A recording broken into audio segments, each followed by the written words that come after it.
अस्सलाम वालेकुम। आज हम डिस्कस करेंगे data and information with some examples. तो स्टार्ट करते हैं हम डेटा से। Data are raw facts and figures that on their own have no meaning. These can be any alphanumeric characters, for example text, numbers, symbols. हम पहले data को discuss कर लेते हैं कि डेटा क्या होते हैं। Raw facts.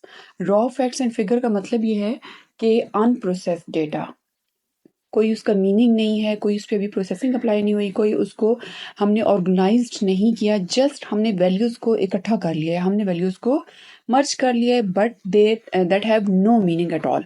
और उसमें जो होता है वो डिफरेंट तरह का हमारे पास डेटा आ जाता है, जैसे अल्फा न्यूमेरिक कैरेक्टर्स हो सकते हैं जिनमें अल्फ़ाबेट्स आ सकते हैं, टेक्स्ट हो सकता है, नंबर्स हो सकते हैं, सिंबल्स हो सकते हैं, कोई भी चीज़ हो सकती है, बट नॉट एनी प्रोसेसिंग। अगर हम इसको एक डायग्राम के थ्रू देखें तो हमारे पास डेटा है। यहाँ पे हमारे पास एक नंबर है 100, वो क्या है? डेटा। देन जब हम उस पे कोई प्रोसेसिंग अप्लाई करेंगे और हम ये कहेंगे कि 100 माइल्स, तो हमें क्या पता चला कि 100 माइल्स, तो माइल्स का यूनिट ये कहता है कि ये कोई डिस्टेंस की बात हो रही है। डेटा क्या था? जस्ट हमारे पास एक वैल्यू थी 100 और हमने जब उसको बोला 100 माइल्स तो वो हो गई इंफॉर्मेशन। नॉलेज क्या होती है? 100 mile is quite a for distance. अब नॉलेज में ये कहा गया कि 100 माइल्स काफ़ी जो है वो ज़्यादा लंबा डिस्टेंस है, फासला है। देन विजडम इसमें क्या कहता है कि it is very difficult to walk 100 miles by any person but vehicle transport is okay. So अगर हम व्हीकल को यहाँ पे यूज़ करते हैं दैट इज़ ओके। डेटा की अगर हम एग्जांपल्स डिस्कस करें तो हमारे पास यहाँ पे 3 डिफरेंट एग्जांपल्स हैं, जिनमें फर्स्ट जो है उसमें लिखा हुआ है yes yes no yes no yes. And second example जो है इसमें हमारे पास 6 वैल्यूज हैं, 6 नंबर्स हैं, 42, 63, 96, 74, 56 एंड 86। तो ये 6 नंबर्स हैं। थर्ड जो हमारे पास वैल्यू है उसमें लिखा हुआ है 111192 एंड जो सेकंड वैल्यू है वो है 111234। अब अगर हम इनको देखें तो ये एक मीनिंगलेस किस्म का डेटा है। None of the above data sets have any meaning until they are given a context and processed into a useful form. यानी ये जितनी भी एग्जांपल्स हैं इनका कोई मीनिंगफुल किस्म का कोई आंसर नहीं बन रहा, कोई सेंस नहीं बन रहा। हम जब इसको एक दफ़ा देखते हैं तो हमें नहीं पता चल रहा कि ये किस चीज़ को जो है वो रिकॉग्नाइज कर रही हैं, इसका अनटिल कि हमें इसका कॉन्टेक्स्ट पता होगा या इसको किसी यूजफुल फॉर्म में जो है वो प्रोसेसिंग इस पर अप्लाई की जाएगी, उसके बाद इस चीज़ का मीनिंग निकलेगा।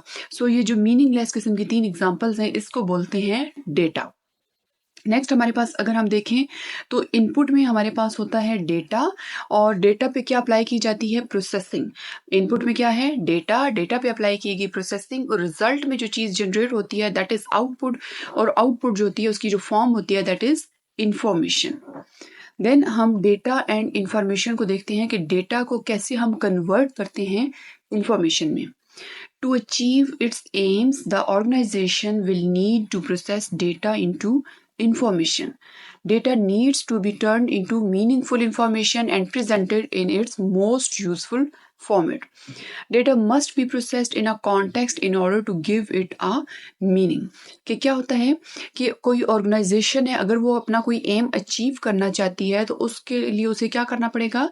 जो उसके पास डेटा होगा उसको प्रोसेसिंग अप्लाई करके कन्वर्ट कर लेना है इंफॉर्मेशन में।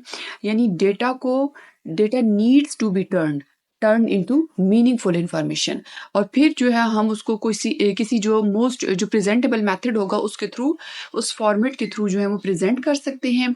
और डेटा को जब प्रोसेस किया जाएगा किसी कॉन्टेक्स्ट में in order to give it meaning, यानी डेटा से मीनिंग निकाला जाएगा कि हमने इसमें एक्चुअल में करना क्या है, किस मकसद के लिए इस डेटा को इकट्ठा किया गया है।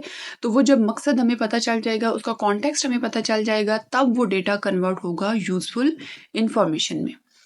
देन अगर हमारे पास यहाँ पे एक डायग्राम है जिसमें क्या है, हमारे पास डेटा है जो कि होते हैं फैक्ट्स। तो डेटा को इंफॉर्मेशन में कन्वर्ट किया जाएगा। Captured data and knowledge. Data से नॉलेज जनरेट होती है, डेटा से इंफॉर्मेशन जनरेट होती है। नॉलेज क्या होती है? और मैप ऑफ द वर्ल्ड।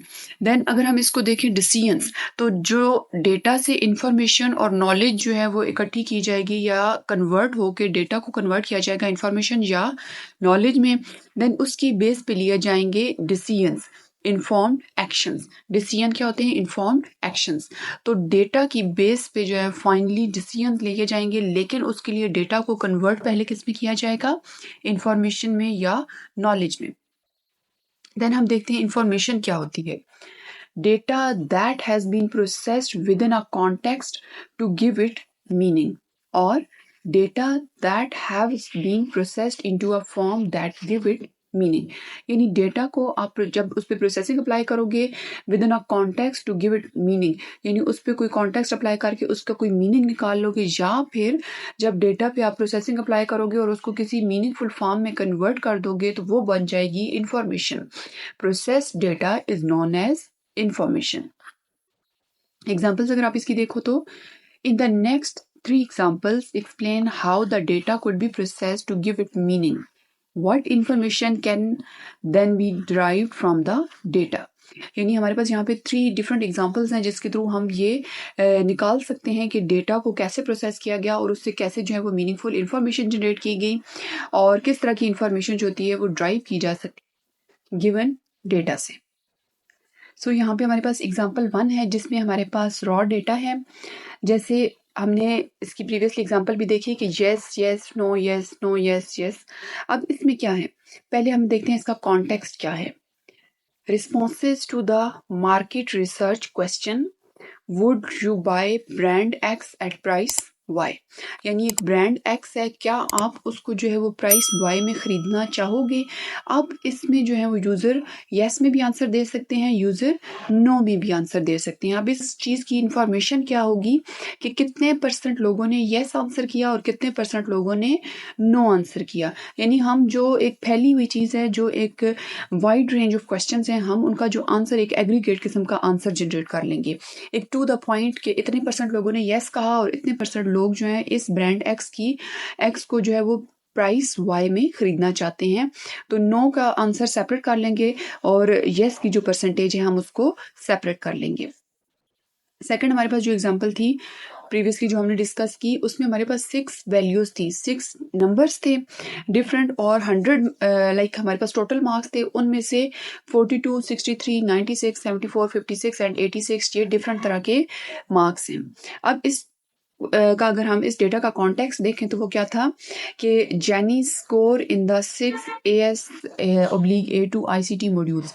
यानी जो डिफरेंट हमारे पास 6 सब्जेक्ट्स में थे, एक स्टूडेंट है उसके जो मार्क्स उसने गेन किए वो हैं 42, 63, 96, 74, 56 एंड 86। अब इंफॉर्मेशन इसकी बेस पे जो है वो क्या जनरेट की जाएगी, लाइक उसका हम निकाल सकते हैं कि टोटल क्या है, उसका हम ग्रेड इससे जनरेट कर सकते हैं, या हर जो सब्जेक्ट होगा उसकी हम अलग से जो है वो ग्रेडिंग वगैरह या परसेंटेज वगैरह इससे जनरेट कर सकते हैं। थर्ड हमारे पास यहाँ पे एग्जांपल है जिसमें हमारे पास रॉ डेटा में क्या आ जाता है 111192 हमारे पास फर्स्ट वैल्यू थी एंड सेकंड वैल्यू हमारे पास थी 111234। और इसका अब कॉन्टेक्स्ट क्या है, हमने जो भी हमारे पास रॉ डेटा होगा उसका कॉन्टेक्स्ट पहले अंडरस्टैंड करना है, देन उसकी बेस पे हमने उस पर प्रोसेसिंग अप्लाई करनी है एंड इंफॉर्मेशन को जनरेट कर लेना है। अब इस वाले जो हमारे पास एग्जांपल है इसका अगर हम कॉन्टेक्स्ट यहाँ पे अंडरस्टैंड करें, the previous and current reading of our computers customers gas meter, कि कस्टमर का जो गैस मीटर है उसकी प्रीवियस एंड करंट जो रीडिंग है वो यहाँ पे गिवन है, और उसकी बेस पे जो है वो हम इस पे प्रोसेसिंग अप्लाई करके इससे इंफॉर्मेशन जनरेट करेंगे।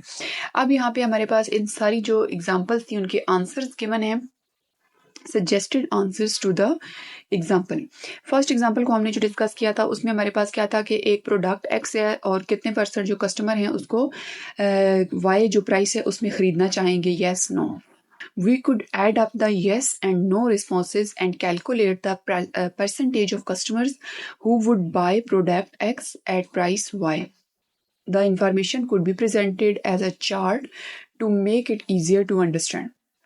यानी हम कोई pie chart, line chart, bar chart, किसी किस्म का भी जो चार्ट होगा उसके थ्रू जो है वो एक्सेल में एक वर्कशीट एक वर्कशीट के थ्रू जो है वो हम इस डेटा को रिप्रेजेंट कर सकते हैं।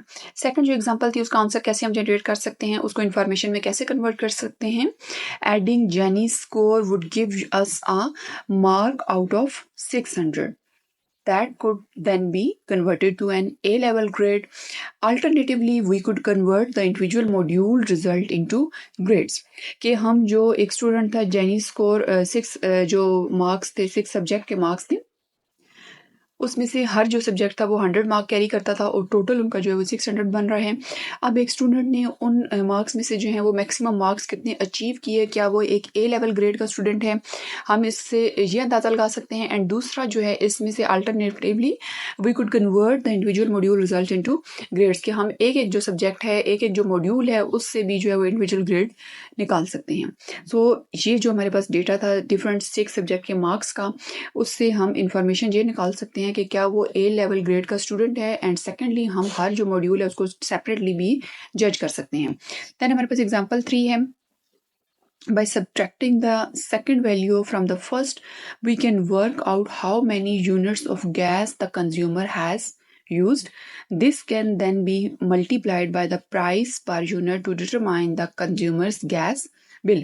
यानी जो कंज्यूमर की प्रीवियस रीडिंग थी गैस बिल की एंड जो करंट रीडिंग है उनको हम आपस में माइनस करेंगे और जो वैल्यू आएगी उसको हम जो पर यूनिट प्राइस होती है एक यूनिट की उससे मल्टीप्लाई कर देंगे और इस तरह हम जो कंज्यूमर का गैस बिल है वो जनरेट कर सकते हैं। अगर हम मज़ीद इसकी एग्जांपल लेना चाहें तो हमारे पास रियल लाइफ एग्जांपल्स क्या हो सकती हैं, जैसे स्टूडेंट के इंग्लिश उर्दू मैथ्स के मार्क्स होते हैं, हम उनको सेपरेटली अगर हमें वो मार्क्स गिवन होंगे तो वो होगा हमारे पास डेटा एंड हम उस पर कोई अर्थमेटिक जो ऑपरेशन अप्लाई करते हैं लाइक हम उस पर सम का फार्मूला लगाते हैं तो वो होगी प्रोसेसिंग एंड रिजल्ट में हमारे पास जो टोटल मार्क्स कैलकुलेट होके आएंगे वो होगी इंफॉर्मेशन। सो इस तरह जो है वो डेटा को कन्वर्ट किया जाता है इंफॉर्मेशन में। एंड नेक्स्ट जो हमारे पास वीडियो होगी उसमें हम डिस्कस करेंगे डेटा एंड इंफॉर्मेशन का डिफरेंस।